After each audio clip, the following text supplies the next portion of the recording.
Soyez bénis, chers frères, soyez bénis, chères sœurs, que Dieu vous bénisse au nom de Jésus-Christ. Nous sommes en train de voir les bénéfices de la résurrection par rapport à ton vieil homme, ta vieille nature. Beaucoup de personnes ne comprennent pas quand on dit vieil homme, vieille nature. La résurrection est ton vieil homme. Je vais faire un petit résumé de la résurrection. Non, le vieil homme et la croix. On a dit dans Galates 2, verset 20, « J'ai été crucifié avec Christ ». C'est l'apôtre Paul qui parle ici. Lui n'était pas là. Lui, il est venu 30 ans après la résurrection de notre Seigneur Jésus-Christ. Et un jour, il s'arrête et dit, lui, il a été crucifié avec Christ. Donc, ici, on ne parle pas de péché, on parle de ta vieille nature. Pour ceux qui sont alcooliques, par exemple, ils buvaient en vent et quand il arrive à l'église, il arrête de boire. C'est ça qu'on appelle la nature qui était en toi qui t'amenait à aller boire. C'est-à-dire, c'est l'usine de péché qui habitait en toi en vent là.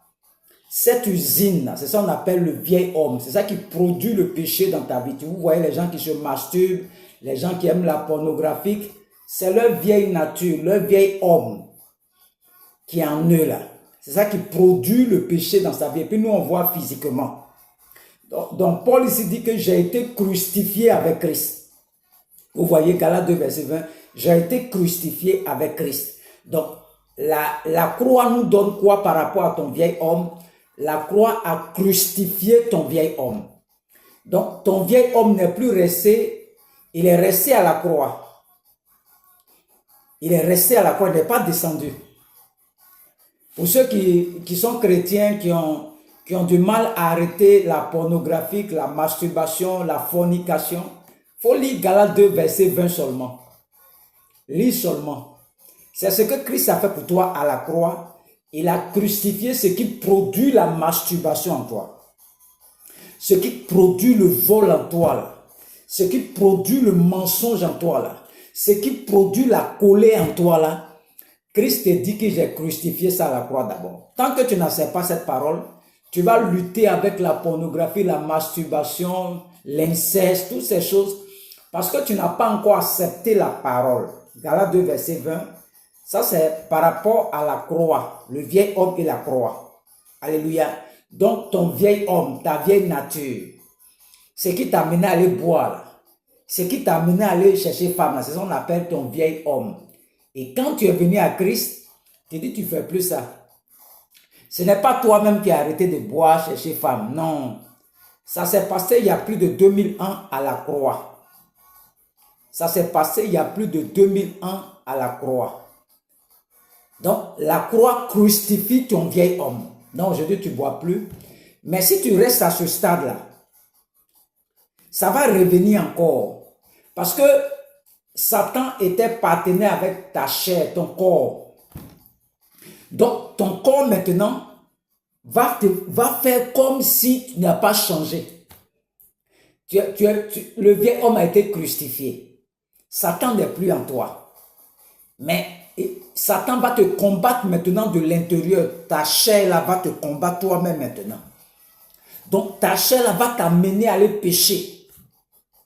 Parce qu'il y a longtemps qu'il est habitué à ça, à se masturber, se masturber, se masturber. Maintenant, Christ a crucifié ton vieil homme. Et Satan de loin là-bas, qu'est-ce qu'il fait? Il va causer avec ta chair. Ils étaient partenaires en vent. Quand tu acceptes Christ, Satan lui s'en va et Christ vient en toi. Donc ta chair et puis Christ là, c'est maintenant ils sont ensemble. Ils ne se connaissent pas encore. La chair lui est habituée à Satan. Donc, la chair va te faire croire que tu n'es pas, ton vieil homme n'est pas crucifié. Donc, tu vas commencer à pécher encore. Ça, c'est ta chair, tu fais ça. Parce que tu es toujours à la croix. Tu ne connais pas la résurrection. Ce sont les chrétiens qui sont à la croix. Alléluia. Ce qu'on va voir maintenant, qu'est-ce que la résurrection nous donne par rapport à ton vieil homme là? On lit toujours Galates 2, verset 20, dit, j'ai été crucifié avec Christ, ça c'est au niveau de la croix. Et si je vis maintenant, ce n'est plus moi qui vis, mais c'est Christ qui vit en moi. C'est Christ qui vit en moi. Donc, La résurrection te donne quoi? La résurrection, quel est le travail qu'il fait? Ton vieil homme est crucifié. Maintenant, il y a une nouvelle nature qui vient habiter en toi. Il y a une nouvelle vie qui vient en toi, qui fait que tu as envie de prier, tu as envie de jeûner, tu as envie de soutenir les gens, tu as envie de prêcher, tu as envie de prophétiser. C'est cette vie qui vient en toi là. C'est ça qu'on appelle Christ en nous.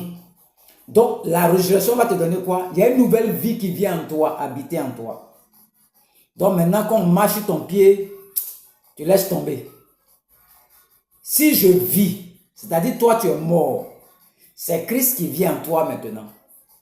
Donc tant que tu n'acceptes pas ces choses-là, ces vérités bibliques-là, tu vas penser que tu n'es pas délivré. La masturbation, c'est très facile par la parole. Il faut croire en la parole. Tu n'as pas de lutter à ça. D'autres sont en train de lutter à ça, ils n'arrivent pas. C'est plus fort que toi parce que c'est ta chair toi-même. Lis la parole. Tout est parole. Crois en cette parole-là. Et la parole même va te délivrer. Tu veux lutter avec quelque chose qui a plus de pouvoir que toi.